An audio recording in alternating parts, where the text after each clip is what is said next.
अब next option है हमारा डिलीट।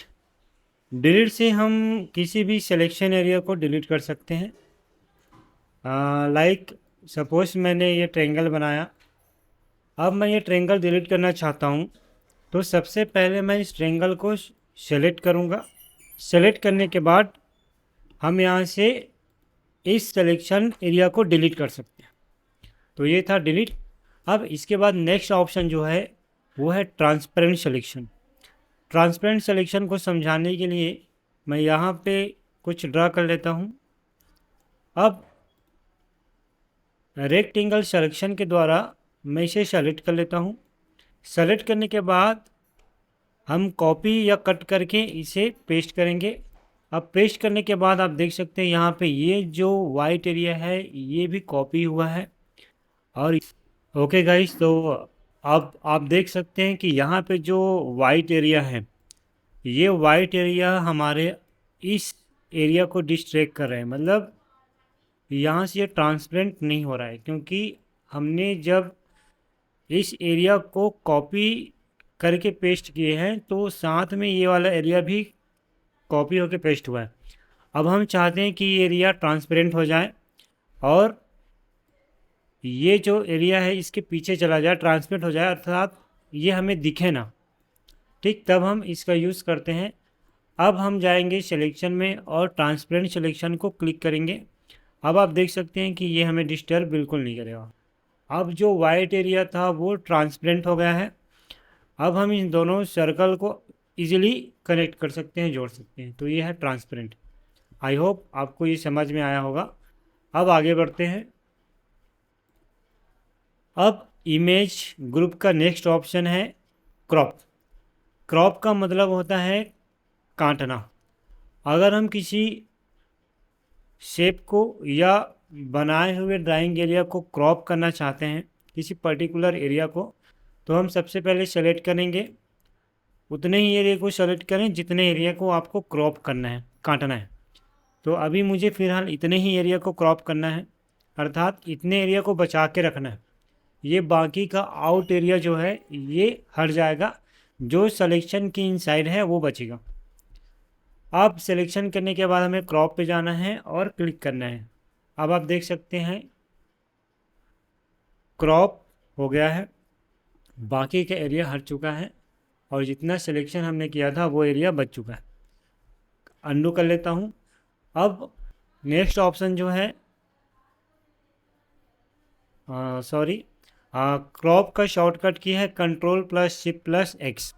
तो आप सिलेक्शन करने के बाद शॉर्टकट की का भी यूज़ कर सकते हैं, कंट्रोल शिफ्ट एक्स, तो ये क्रॉप हो जाएगा। ओके। अब नेक्स्ट ऑप्शन है रीसाइज।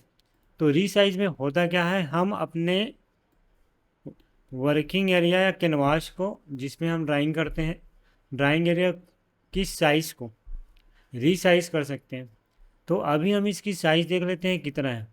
प्रॉपर्टीज़ में जाके इसकी साइज़ चेक कर लेते हैं। इसका साइज़ अभी ये सेव नहीं है तो साइज़ भी नहीं बता रहा है। तो मैं इसे डेस्कटॉप में सेव कर लेता हूँ। डेस्कटॉप में सेव करने के लिए सबसे पहले कंट्रोल एस मैंने कीबोर्ड से प्रेस किया, डेस्कटॉप में गया और यहाँ पे फाइल का नाम देंगे। तो मैं इसका नाम साइज़ दे देता हूँ। अब प्रॉपर्टीज़ में जाके हम इसकी साइज़ देख लेते हैं। इसकी साइज़ है 6.0 के बी। अब मैं चाहता हूँ कि इसकी साइज़ कम हो जाए, तब मैं रीसाइज में जाऊँगा। रीसाइज का शॉर्टकट की है control plus W. Control plus W के थ्रू मैं इस वर्किंग एरिया की साइज़ को कम कर सकता हूँ। अब यहाँ पे आप देख सकते हैं परसेंटेज में मैं 50 टाइप करके ओके प्रेस करूँगा तो ये वर्किंग एरिया, ड्राइंग एरिया की साइज़ जो है थोड़ा सा श्रिंक हो चुका है। अब जैसे ही मैं सेव करूँगा, इसकी प्रॉपर्टीज़ चेक करूँगा। प्रॉपर्टीज़ का शॉर्टकट की है कंट्रोल प्लस ई। आप कंट्रोल प्लस ई प्रेस करके भी आप प्रॉपर्टीज़ को चेक कर सकते हैं। अब आप देख सकते हैं कि इस फाइल की जो साइज़ है उसकी साइज़ है 7.2 KB। मुझे और कम करना है तो मैं फिर से कम कर लेता हूँ। कंट्रोल प्लस डब्लू मैंने प्रेस किया और यहाँ पे मैंने इसका परसेंटेज रखा 20 रखने के बाद मैं इसका प्रॉपर्टीज चेक करता हूँ तो आप देख सकते हैं 1.0 KB। ये है रिसाइज। अब इसके बाद हमें देखना है स्क्यू। तो स्क्यू क्या होता है? तो स्क्यू का ऑप्शन जो है रिसाइज के अंदर ही मिलेगा यहाँ पे। स्क्यू मतलब होता है हम हॉरिजॉन्टली इस वर्किंग एरिया को स्क्यू कर सकते हैं, मतलब तिरछा कर सकते हैं। जैसे हॉरिजॉन्टली का यहाँ पे परसेंटेज मैं रखता हूँ 2। ओके, तो आप देख सकते हैं थोड़ा सा ये हॉरिजॉन्टली स्क्यू हुआ है। थोड़ा और करते हैं, 50 करके देखते हैं। ये देख सकते हैं आप, ये स्क्यू हो गया। अब मैं एक बार आपको वर्टिकली भी दिखा देता हूँ स्क्यू करके, ये 50। तो आप देख सकते हैं ये हॉरिजॉन्टली और वर्टिकली स्क्यू हो चुका है। ओके, अब आगे बढ़ते हैं। अब नेक्स्ट ऑप्शन जो है वो है रोटेट। रोटेट मतलब होता है घुमाना। चारों दिशाओं में हम अपने वर्किंग एरिया को क्या कर सकते हैं? रोटेट कर सकते हैं। तो एक बार रोटेट करके देखते हैं। सबसे पहले मैं इसे कलर कर लेता हूँ।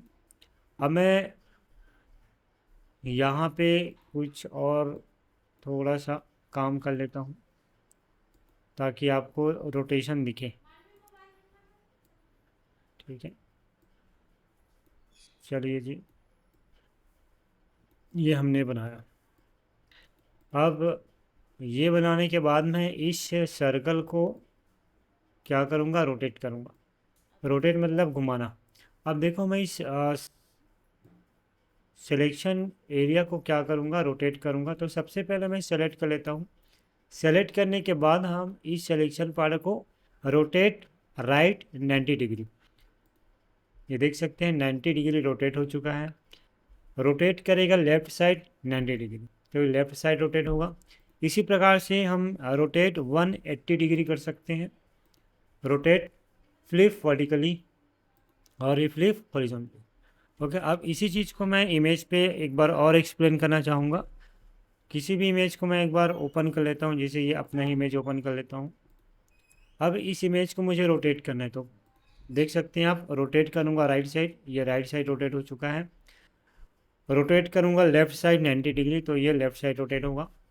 इसी प्रकार से रोटेट 180 डिग्री, तो ये ऊपर का नीचे आ जाता है। इसे हम फ्लिप भी कर सकते हैं। तो फ्लिप करने के लिए ये, और फ्लिप करने के लिए हम ये हम फ्लिप कर सकते हैं। ओके, ये देखिए अब पूरी तरीके से फ्लिप हो चुका है। अब मुझे इसे रोटेट करना है तो लेफ़्ट रोटेट कर सकता हूँ, राइट रोटेट कर सकता हूँ, जैसे चाहूँ वैसे रोटेट कर सकता हूँ।